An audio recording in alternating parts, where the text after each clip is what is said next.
Hello बच्चों, let's read the question. Question says if the normals at xi, yi, I is equal to 1, 2, 3, 4 on the rectangular hyperbola xy is equal to c square meet at the point alpha, beta, show that product xi is equal to product yi is equal to minus c raised to power 4.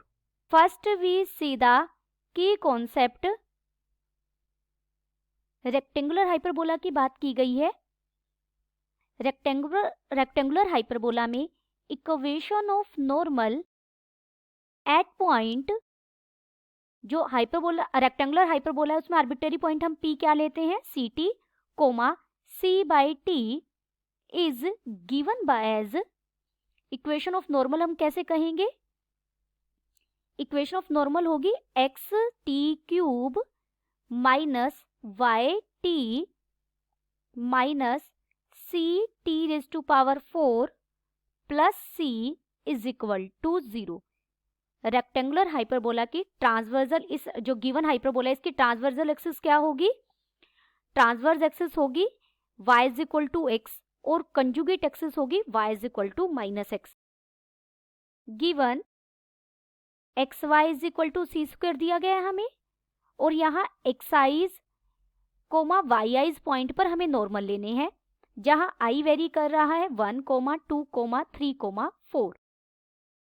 Equation of normal at point, अगर किसी arbitrary point c t c by t पर equation of normal लिखे तो क्या है हमारी? देखिए, मैं जो ये ऊपर लिखी है इसे ठीक करके लिख रही हूं, यानी पहले टी रेज टू पावर 4 वाली टर्म, और इसे मैंने माइनस साइन भी बाहर ले लिया, तो ये c t raise to power 4 बन जाएगा, minus x t cube, square वाली टर्म यहाँ प्रेजेंट नहीं है तो उसके लिए हम 0 इंटू टी स्क्वायर लिख रहे हैं इक्वेशन को कंप्लीट बनाने के लिए, plus y into t minus c is equal to 0. ये हमारी इक्वेशन ऑफ नॉर्मल है. हमें 4 पॉइंट्स पर बात करनी है, तो यहाँ देखिए x1 क्या होगा आपका ct1, x2 क्या होगा ct2, x3 क्या होगा ct3 और x4 क्या होगा ct4. t1, t2, t3, t4 इनकी वैल्यूज जो हमें मिलेंगी, यानी t की जो डिफरेंट वैल्यूज मिलेगी, इनके कॉरस्पॉन्डिंग मुझे रेक्टेंगुलर हाइपरबोला के डिफरेंट पॉइंट्स मिल जाएंगे. y1 होगा c बाई t1, y2 होगा c बाई t2, y3 होगा c बाई t3 और y4 होगा c by t4. Since it passes through alpha comma beta, हमें स्टेटमेंट में दिया गया है कि इक्वेशन ऑफ नॉर्मल किससे पास कर रही है? अल्फा कोमा बीटा से, यानी अल्फा बीटा इसकी इनकी इक्वेशन को क्या करेगा? सेटिस्फाई करेगा. दिस इंप्लाइज हम x की जगह क्या रखेंगे? अल्फा, और y की जगह क्या रखेंगे? बीटा. तो ये बन जाएगा c t raise to power 4 minus alpha t cube plus 0 t square plus beta t minus c is equal to 0. It has 4 roots. देखिए यहाँ टी में ये बायो क्वाड्रेटिक है, 4 डिग्री की है. 4 डिग्री की इक्वेशन को हम क्या कहते हैं? Bio quadratic.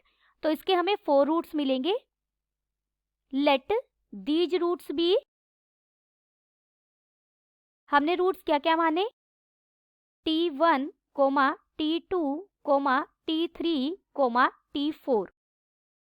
देयरफॉर इक्वेशन से अगर हम समीशन ti's फाइंड आउट करेंगे, ये t1, समीशन t1 का मतलब भी क्या है? t1 plus t2 plus t3 plus t4 is equal to क्या हो जाएगा? t क्यूब का जो कोफिशिएंट है उसका नेगेटिव लेते हैं. t क्यूब का कोफिशिएंट है माइनस अल्फा, उसका नेगेटिव लेंगे अल्फा हो जाएगा, और डिवाइड किसे करेंगे? t4 के कोफिशिएंट से, date is c. Summation t1 t2 लेंगे, यानी taking 2 at a times, 2 roots एक बार साथ में लिए उनका सम करेंगे, तो ये आ जाएगा 0 बाय c, यानी 0 हो जाएगा. Summation t1 t2 t3 taking 3 at a time किसके इक्वल होगा? माइनस बीटा बाय c, जो t का कोफिशिएंट है उसका नेगेटिव, और डिवाइडेड बाय t4 का coefficient. And summation t1 t2 t3 t4, देखिए 4 रूट्स हैं, चारों की प्रोडक्ट हमने एक साथ की है, तो आप इसे t1 t2 t3 t4 भी लिख सकते हैं, और समीशन भी लगाएंगे तो ये एक ही टर्म बनेगी इस समीशन में। ये किसके इक्वल होगा? Minus c by c, that is -1। Now हमें बात करनी है प्रोडक्ट एक्साइज की। ये सिंबल है प्रोडक्ट का, यानी x1 multiplied by x2 multiplied by x3 multiplied by x4। इसकी वैल्यू सोल्व करेंगे हम। देखिए x1 है CT1, x2 है CT2, x3 है CT3 और x4 है CT4।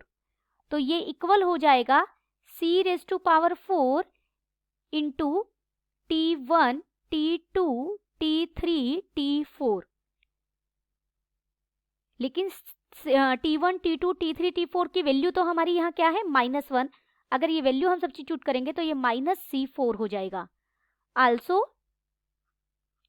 हमें प्रोडक्ट yi's भी फाइंड आउट करना है। y1 इसका मतलब है y1 multiplied by y2 multiplied by y3 multiplied by y4। This is equal to c by T1 into c by T2 into c by T3 into c by T4।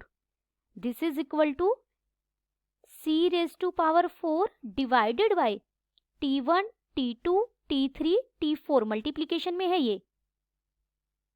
This is equal to T1 into T2 into T3 into T4 -1 के equal है, तो ये -C4 हो जाएगा। आप यहाँ bracket में लिख भी सकते हैं, because T1 into T2 into T3 into T4 is equal to -1। Hence we prove that product of xi's is equal to -c⁴ and product of yi's is equal to -c⁴. Hope you understood it well. Best of luck.